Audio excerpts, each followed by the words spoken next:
Mr. Walker. How are you? Thank you. Thank you very much, Al. Mr. Chairman, appreciate it. Each of you should have a palm card. My name's Dave Walker. I live in Bridgeport, Connecticut. I would like your support for Lieutenant Governor.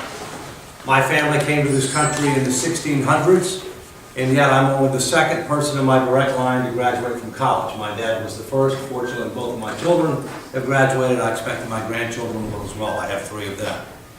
I'm a member of the Sons of the American Revolution, so I'm a strong supporter of the Second Amendment. I know why it was adopted. I know what it's all about. I'm also a certified public accountant, so I know numbers. And believe me, we need somebody who's a patriot who knows math in government. We don't have them right now in Hartford, especially in the Malloy administration. By the way, when you borrow more money than you need, the difference is not a surplus, I hate to tell you.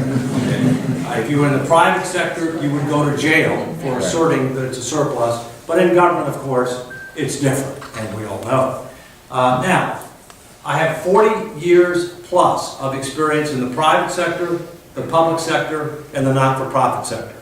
20 years in the private, including running a worldwide line of business for the largest accounting and consulting firm in the world. I've also run 3 federal agencies, 2 in the executive branch, 1 in the legislative branch. The latest one being as Comptroller General of the United States, in English, Auditor General, Chief Accountability Officer, and Head of the Government Accountability Office, the GAO. To give you a sense of size, the GAO's budget is about $500 million a year, and we generated a $110 return for every dollar invested in us. Therefore, translated, the year that I left, we had a $55 billion return from implementing recommendations that we made as compared to our budget. I've also run 2 not-for-profit entities. They both focus on fiscal responsibility, federal, state, local, as well as how do you transform government to make it smaller, more economical, more efficient, and more effective. Government's grown too big, promised too much, needs to restructure. In Connecticut, since the late 80s and early 90s, we have done a number of things that have undercut our competitive posture. We've gone from above average economic growth for the country, below average unemployment, to below average economic growth and above average unemployment for a number of different reasons, which I'm happy to get into in Q&A. We are on a burning platform. The USS Connecticut was the flagship of the Great White Fleet when Teddy Roosevelt was president. It is now taking on water, and we are going to sink if we don't end up getting a change of course. And so why am I running? Well, I love my home, I love my neighborhood, I love this state, but I don't have family here. So my wife and I basically decided we've got 2 choices. We either can do what 95% of people would do in our circumstance, which is M-O-V-E, move. Or we can fight to try to help turn around the state. And let me tell you where we are. We're number 50 on economic growth. We're number 50 on job creation. We're number 50 on financial condition. We're last on the condition of our critical infrastructure. And I can go on and on. The fact is, there's only one place to go, and that's up. And to do that, we're going to have candidates who can win, and we're going to have candidates that have credible track records of being able to get things done. We're going to need to run a campaign for governor, lieutenant governor, constitutional officers, Senate, and House that focuses on 3 things. How do we grow the economy? How do we generate jobs? And how do we put our finances in order? Those are the 3 things that matter most. There are other things that are important, don't get me wrong. Critical infrastructure is important, education is important, Second Amendment is important, they're all important. But you can bring together a significant majority of the voting population on those 3 issues. There are 42% independents, 35% independents, 23% Republicans in this state. So simple math says you've got to win a significant majority of independents, you've got to get reform-minded Democrats, and keep the Republican base in order to win. Now, why do I believe I'm the best candidate for lieutenant governor? Number 1, I would respectfully suggest, but you have to make up your mind, compare my credentials to the other candidates. Candidly, I think I'm clearly the superior candidate from the standpoint of qualifications. But as we all know, merit is not necessarily number 1 in politics. Let's hope that it's different this year. Merit matters, because 2014, quite frankly, may be our last chance to turn this ship of state around. Okay. Secondly, I also have significant experience in areas that are going to be necessary to turn the USS Connecticut around. I'm a tax expert, certified public accountant with a lot of tax expertise. We need comprehensive tax reform, including but not limited to property tax reform. In addition, I'm an expert on pensions, health care, and employee benefit programs. We clearly have to reform our employee benefit programs to make them fair for employees, retirees, as well as the taxpayers who have to pay the bill. I'm also an expert on how do you transform government to make it smaller, more efficient, more effective, third and last, I have a proven track record of being able to attract reform-minded Democrats and independents. That's what it's going to take to win, and that's what it's going to take, quite frankly, to grow our party. You grow the party based upon principles and values and solutions. People know we're in trouble. They're starved for truth, leadership, and solutions. If you look on this card, you'll see a little bit about my background. You'll see a little bit about where I stand on the issues. If you go to walker4ct.com, you'll find out more. I am looking to qualify for public financing because I'm not independently wealthy. I've spent most of my life in public service. I will qualify for public financing. It's only a matter of when, not a matter of if. I'd like to do it before the convention, and I'd like your support to help do that. And now that I'm done, I just want to acknowledge Senator Tony Boucher, who I have a great deal of respect for, and who is just a bundle of enthusiasm and energy, a very capable public servant. I know that she's withdrawn from the governor's race. I've been on the road with her, and it's truly been an extraordinary experience, and she's going to continue to serve the people of Connecticut in this area, I'm sure, very capably, and hopefully in more and more responsible capacities. So thank you very much, and I'm happy to answer any questions.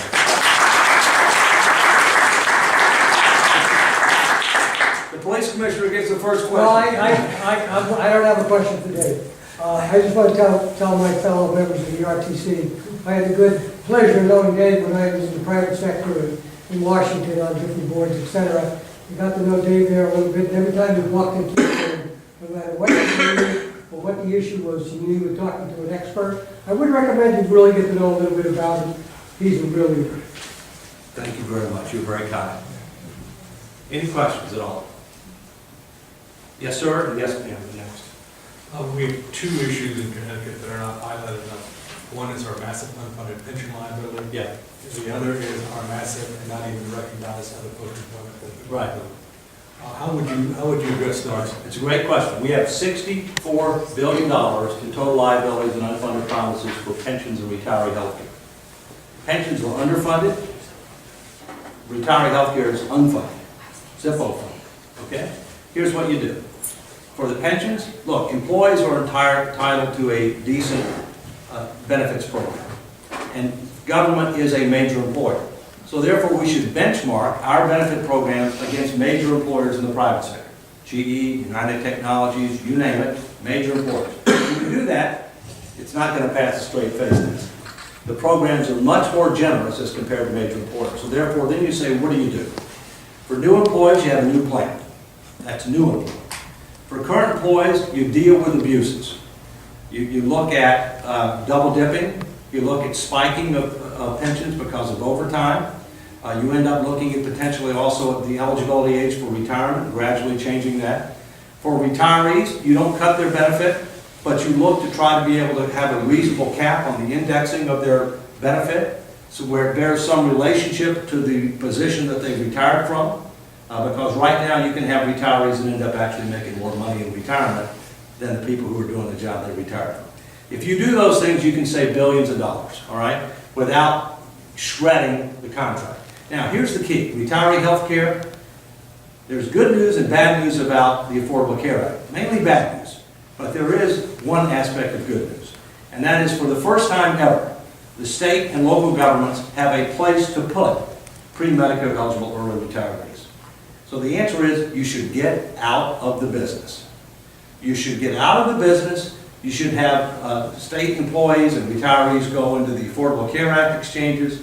They will be eligible for certain subsidies depending upon their income. And then what you do is you provide a defined contribution premium support subsidy based upon their years of experience to help them further. But you get out of the business. The fact is, we shouldn't be in that business. Very few employers run it. It'll bankrupt us. if we don't do something about it.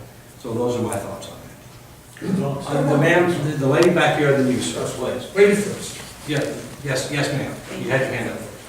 Where do you see yourself on the political spectrum? Liberal, leftist, moderate, conservative, constitutional conservative? Okay. I'm a Reagan presidential appointee, Bush 41, and Clinton appointed me as Comptroller General of the United States. I'm a Reagan Republican. I'm a fiscal conservative. I'm right of center on social issues. I believe in limited government, limited but effective government, individual liberty and opportunity, personal responsibility and accountability, rule of law and equal justice under the law, fiscal responsibility, intergenerational equity, and stewardship, among other things. And I am a constitutionalist. I mean, I actually normally carry a copy of the Constitution with me. I refer to it frequently in speeches. I do a lot of paid speeches, if you will, and one of the first things I normally start off with is to talk about the founding of our republic and how we've strayed from the principles and values and what the Constitution is all about, and how we have to come back to some of those time-tested principles and values to create a better future. Yes, sir. Okay, I'm Robert from Newton, Connecticut, Okay. and I'm retired. Yes. I love the place. What do you propose to stop me, let's say, from moving to New Hampshire, where I have a condominium? Live free or What die. tax-wise Yeah. do you propose to stop me from moving? Well, it's more than taxes, okay? Let me tell you the four things that I think happened in the late, early 80s, early 90s that caused us to lose our competitiveness. First, we adopted the income tax, that undercut our competitive advantage, and we didn't constrain spending adequately given that new form of revenue. Secondly, we started making very generous pension and retiree health care promises without funding them. Thirdly, we started regulating. We're the second most regulated state, and started litigating against business excessively to where we're now business unfriendly, if you will. Fourthly, we ended up starting to spend much more on social programs. We have very generous eligibility requirements, too generous, provides a disincentive to work in many regards, much more than a safety net, and we started cutting how much money we spend on investment, things like critical infrastructure, whether it be highways, whether it be Metro North, whatever. You take those things, compound it over time, and you are where we are today. If you look at our tax policy, which is what you raised, okay, you don't want to die in Connecticut. In fact, you don't want to die within 5 years of leaving Connecticut, because there's a 5-year look back. So as a result, that ends up pushing anybody that has any means out of Connecticut early. Secondly, property taxes, depending upon where you live, can be confiscatory. We're taxing people out of their homes. So we've got to do something on property tax reform. We need a property tax cap, among other things. Doing a homestead exemption by itself is not enough. You might do that in conjunction with a cap. We also have to recognize the reality that this state relies upon taxes much more than a typical state. We need to look to user fees and all. And yes, we're going to have to consider electronic tolling of highways. We're going to also have to consider potentially privatizing certain roads like they did in Indiana to generate revenues and if you will. So there's a number of things that we need to do. But let's put it this way. What you don't want to do is try to bribe people to stay here. All right? That's what the governor's doing. You have to deal with the diseases. You have to deal with the tax problem, the regulatory problem, the infrastructure problem, the things that really cause people to not want to come here, and in some situations cause people to leave, especially retirees, because we're rated the worst state to retire in. Now, I love it here too. I've only been here 4.5 years, in the interest of full and fair disclosure. But I love it here. Now, this winter's been kind of rough. But, the summer, there's not a better place to be. There's not a better place to be than Connecticut. It's a great state, great people, very proud history. Your time's way up there. I'm just going into Q&A. No, let the record show that I tried to stay within the 5 minutes. If you do have other questions, his website is on the card. I'm sure Thank you there's a so much. contact Thank you, form Al. on I appreciate there. that very much.